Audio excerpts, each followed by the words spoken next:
Ma'am ಸ್ವಲ್ಪ ನಾನು ಹೇಳೋದನ್ನ ಕೇಳು. ಯಾರು ನನಗೆ ಅಡ್ವೈಸ್ ಮಾಡೋದಕ್ಕೆ ಬರಬೇಡಿ. ಇದು ನನ್ನ ಮನೆ. ಇಲ್ಲಿ ನಾನ್ ಹೇಳ್ದಾಗೆ ಎಲ್ಲ ನಡಿಬೇಕು.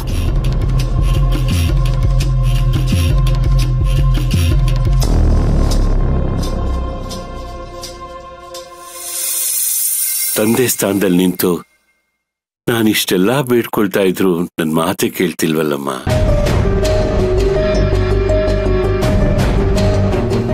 ಬೆಡ್ಡಯ್ಯ, ನೀನಾದ್ರೂ ಹೇಳು. ಯಜಮಾನ್ರೆ, ಇದು ಅವಳ ಬದುಕು.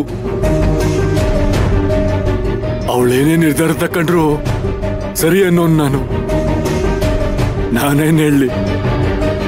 ಅವಳ ನಿರ್ಧಾರಕ್ಕೆ ನನ್ನ ಒಪ್ಪಿಗೆ ಇದೆ. ಯಜಮಾನ್ರೆ, ನಿಮ್ ಮಗ ನನ್ ಬದುಕನ್ನೇ ಕಿತ್ಕೊಂಡಿದ್ದಾರೆ. ಈಗ ನಾವು ಮತ್ತೆ ಹೊಸದಾಗಿ ಬದುಕನ್ನ ಕಟ್ಕೋಬೇಕು.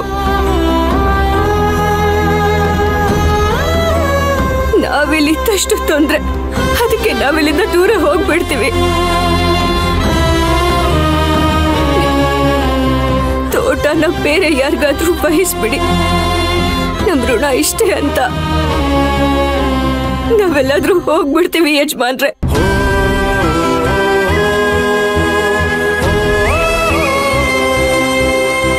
ಇನ್ನು ನಮ್ಮನ್ನ ಇಲ್ಲಿರಿ ಅಂತ ಬಲ್ವಂತ ಮಾಡಬೇಡಿ ದಯವಿಟ್ಟು. ಅಪ್ಪ, ನಡಿ ಹೋಗೋಣ.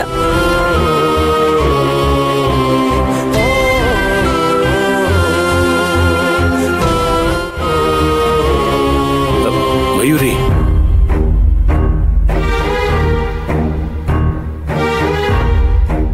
ನಿಮ್ ಕೈ ಮುಗಿತೀನಿ, ದಯವಿಟ್ಟು ನಮ್ ದಾರಿಗೆ ಅಡ್ಡ ಬರಬೇಡಿ. ನೀನೇನೇ ಹೇಳಿದ್ರು ನಾನು ಇಲ್ಲಿಂದ ಹೋಗೋಕ್ ಬಿಡಲ್ಲ.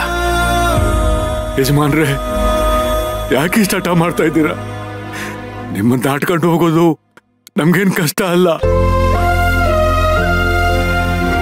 ಆದ್ರೆ ಹಂಗ್ ಮಾಡಿದ್ರೆ ಅನ್ನ ಹಾಕ್ತವ್ರಿಗೆ ಮೋಸ ಮಾಡ್ದಂಗಾಯ್ತದೆ. ಅಂತ ತಪ್ಪನ್ನ ನಮ್ಮಿಂದ ಮಾಡಿಸ್ಬೇಡಿ. ದಯವಿಟ್ಟು ದಾರಿ ಬಿಟ್ಬಿಡಿ, ನಾವು ಹೊರಟೋಯ್ತೀವಿ. ಬೆಡ್ಡಯ್ಯ, ನಾನು ಯಾಕೆ ಇದನ್ನೆಲ್ಲ ಹೇಳ್ತಾ ಇದ್ದೀನಿ ಅಂತ ನಿಂಗೆ ಅರ್ಥ ಆಗ್ತಿಲ್ಲ. ಇಲ್ಲಿ ಯಜಮಾನ ಕೆಲಸದವರು ಅನ್ನೋ ಪ್ರಶ್ನೆ ಅಲ್ಲ, ಇದು ಮಯೂರಿ ಬದುಕಿನ ಪ್ರಶ್ನೆ. ಒಂದ್ಸಾರಿ ನಿನ್ ಮಗಳ ಜೀವನದ ಬಗ್ಗೆ ಯೋಚನೆ ಮಾಡು ಬೆಡ್ಡಯ್ಯ. ಯೋಚನೆ ಮಾಡಕ್ಕೆ ಏನ್ ಉಳ್ದದೆ ಯಜಮಾನ್ರೆ? ಎಲ್ಲ ಮುಗ್ದು ಹೋಗೋದಲ್ವಾ? ಮುಗ್ದು ಹೋಗಿಲ್ಲ, ಶುರುವಾಗ್ತಾ ಇದೆ. ಮುಂದೆ ಬಾಳಿ ಬೆಳಕಾಗ್ಬೇಕಾಗಿರೋ ನಿನ್ ಮಗಳ ಭವಿಷ್ಯನ ನೀನೇ ಅಂತ್ಯ ಮಾಡ್ಬೇಡ. ಯಜಮಾನ್ರೆ, ನಾವೊಂಥರ ಜಾಲಿ ಮರ ಇದ್ದ ಹಾಗೆ. ನಮ್ಮಿಂದ ಯಾವ ಪ್ರಯೋಜನನೂ ಇಲ್ಲ. ಹಾಗಿರುವಾಗ ನಾವಿಲ್ಲಿ ಯಾಕಿರ್ಬೇಕು? ನೀನು ಜಾಲಿ ಮರ ಅಲ್ಲಮ್ಮ, ನಮ್ಮೆಲ್ಲರನ್ನು ಸಲಹುವ ಆಲದ ಮರ ಇದ್ದ ಹಾಗೆ. ಅದರ ನೆರಳಲ್ಲಿ ನಾವೆಲ್ಲರೂ ಸುಖವಾಗಿರ್ತೀವಿ ಅನ್ನೋ ನಂಬಿಕೆ ನಂಗಿದೆ. ಆ ನಂಬಿಕೆ ಯಾವತ್ತೂ ನಿಜ ಆಗಲ್ಲ ಯಜಮಾನ್ರೆ. ಈ ವಿಷಯದಲ್ಲಿ ನಮ್ಮನ್ನ ಕ್ಷಮಿಸ್ಬಿಡಿ.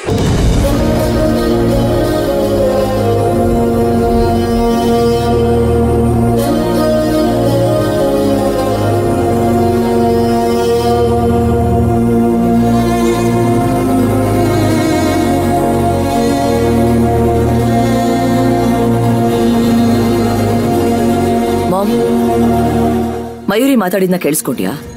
ಅವಳಾಗೆ ಈ ಮನೆ ಬಿಟ್ಟು ಹೋಗ್ತೀನಿ ಅಂತ ಹೇಳ್ತಿದ್ದಾಳೆ. ಅದಕ್ಕೆ ನೀವಲ್ಲಿ ಹೋಗ್ಬೇಡಿ ಅಂತ ಹೇಳಿತು. ನೀವೇನಾದ್ರೂ ಹೋಗಿ ಮಾತಾಡಿದ್ರೆ ತಾರಕ್ ಬಂದು ಮತ್ತೆ ಅವಮಾನ ಮಾಡಿರೋನು. ಹೌದಮ್ಮ, ಅಣ್ಣ ಹೇಗೆ ಅಂತ ನಿಂಗೆ ಗೊತ್ತಲ್ವಾ? ನಿನ್ಗೆ ಅವಮಾನ ಮಾಡಕ್ಕೆ ಕಾಯ್ತಾ ಇರ್ತಾನೆ. ಅವಳೇ ಮನೆ ಬಿಟ್ಟು ಹೋಗ್ತೀನಿ ಅಂತ ಹೇಳ್ತಿದ್ದಾಳಲ್ಲ, ಈಗ ನೀನ್ ರೂಮ್ ಹೋಗು. ಇಲ್ಲ, ನನಗಿನ್ನು ಅವಳ ಮಾತಿನ ಮೇಲೆ ನಂಬಿಕೆ ಬರ್ತಾ ಇಲ್ಲ. ಅಪ್ಪ ಮಗಳು ಇಬ್ರು ಸೇರಿ ಏನೋ ಪ್ಲಾನ್ ಮಾಡ್ಕೊಂಡೆ ಎಲ್ಲಿಗೆ ಬಂದು ಸೇರ್ಕೊಂಡಿದ್ದಾರೆ. ಅವ್ರು ಹೋಗ್ತೀನಿ ಅಂದ್ರು ಇದಾರಲ್ಲ ನಿಮ್ಮಪ್ಪ ತ್ಯಾಗಮಯಿ, ಅವ್ರನ್ನ ತಡೆದ್ಬಿಡ್ತಾರೇನೋ ಅಂತ ಅನುಮಾನ ಬರ್ತಾ ಇದೆ. ಮಾಮ್, ನೀನ್ ಇಲ್ಲೇ ತಪ್ಪು ತಿಳ್ಕೊತಾ ಇರೋದು. ಆಗ್ಲಿಂದ ಡ್ಯಾಡ್ ಏನ್ ಮಾತಾಡ್ತಿದ್ದಾರೆ ಅಂತ ನಾನು ಕೇಳಿಸ್ಕೊತಾ ಇದೀನಿ. ಆದ್ರೆ ಆ ಮಯೂರಿ ಡ್ಯಾಡ್ ಮಾತ್ಗೆ ಕ್ಯಾರೆ ಅಂತಿಲ್ಲ. ಹೋಗ್ಬೇಕು ಅಂತ ಡಿಸೈಡ್ ಮಾಡ್ಕೊಂಡ್ಬಿಟ್ಟಿದ್ದಾಳೆ. ಖಂಡಿತ ಅವಳು ಹೋಗೇ ಹೋಗ್ತಾಳೆ. ನೀವೇನು ಟೆನ್ಷನ್ ಮಾಡ್ಕೋಬೇಡಿ. ರೂಮ್ಗೆ ಹೋಗಿ ರಿಲ್ಯಾಕ್ಸ್ ಆಗಿ. ಹೋಗ್ತೀನಿ, ಆದ್ರೆ ಅವಳಿ ಮನೆಯಿಂದ ಹೋದ್ಲು ಅಂತ ಕೇಳದ್ಮೇಲೆನೆ ನಾನ್ ರಿಲ್ಯಾಕ್ಸ್ ಆಗೋದು.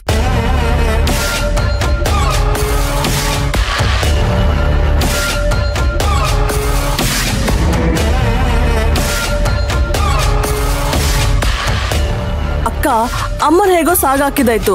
ಆ ಮೈರಿ ನೋಡಿದ್ರೆ ಮನೆ ಬಿಟ್ಟು ಹೋಗ್ತೀನಿ ಅಂತ ಹೇಳ್ತಿದ್ದಾಳೆ. ಅವಳು ಮನೆ ಬಿಟ್ಟು ಹೋದ್ರೆ ಏನೇ ಮಾಡೋದು? ಅದಷ್ಟು ಸುಲಭ ಅನ್ಕೊಂಡ್ಯಾ? ಅವಳು ಈ ಮನೆ ಬಿಟ್ಟು ಹೊರಗಡೆ ಹೋಗ್ಬೇಕು ಅಂದ್ರೆ ನನ್ನನ್ನು ದಾಟೇ ಹೋಗ್ಬೇಕು. ನಾನು ಹಾಕಿರೋ ಲಕ್ಷ್ಮಣ್ ರೇಖೆನ ದಾಟಿ ಹೋಗೋದು ಅಷ್ಟು ಸುಲಭ ಅಲ್ಲ. ಆದ್ರೆ ಅವಳ ಅಪ್ಪನ ಹತ್ರ ಮಾತಾಡ್ತಿರೋದು ನೋಡಿದ್ರೆ ಅವಳು ಹೊಟ್ಟೋಗ್ತಾಳೆ ಅಂತ ಅನ್ನಿಸ್ತಿದೆ ಅಕ್ಕ. ಸಿನಿಮಾ ಇವಾಗ ಶುರುವಾಗತ್ತೆ. ಟೈಟಲ್ ಕಾರ್ಡ್ನ ನೋಡಿ ಕ್ಲೈಮ್ಯಾಕ್ಸ್ ಏನಾಗುತ್ತೆ ಅಂತ ಈಗಲೇ ಡಿಸೈಡ್ ಮಾಡಬೇಡ. ಯಾಕೆಂದ್ರೆ ಎಲ್ಲಿ ಏನ್ ಟ್ವಿಸ್ಟ್ ಕೊಡ್ಬೇಕು ಅಂತ ನನಗೆ ಗೊತ್ತಿದೆ. ನೀನೀಗ ಹೋಗಿ ಅಮ್ಮನ ಸಮಾಧಾನ ಮಾಡು.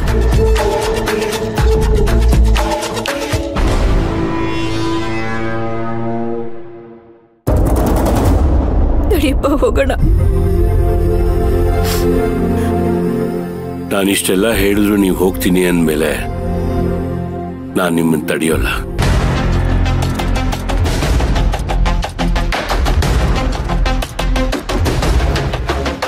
ಆದ್ರೆ ಹೋಗೋಕ್ಕೂ ಮುಂಚೆ ಕೊನೆಯದಾಗಿ ನನ್ನ ಮಾತು ಕೇಳಿ. ಅದನ್ನ ಕೇಳಿದ್ಮೇಲೂ ನಿಮ್ಗೆ ಹೋಗ್ಬೇಕು ಅಂತ ಅನ್ಸಿದ್ರೆ ನಾನು ನಿಮ್ಮನ್ನು ತಡೆಯೋಲ್ಲ.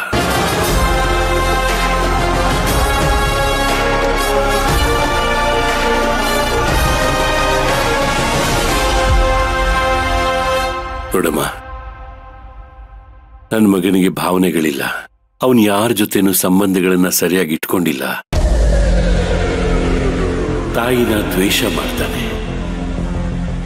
ಕುಟುಂಬ ಅನ್ನೋದ್ರ ಬಗ್ಗೆ ಅವನಿಗೆ ಅರ್ಥವೇ ಗೊತ್ತಿಲ್ಲ.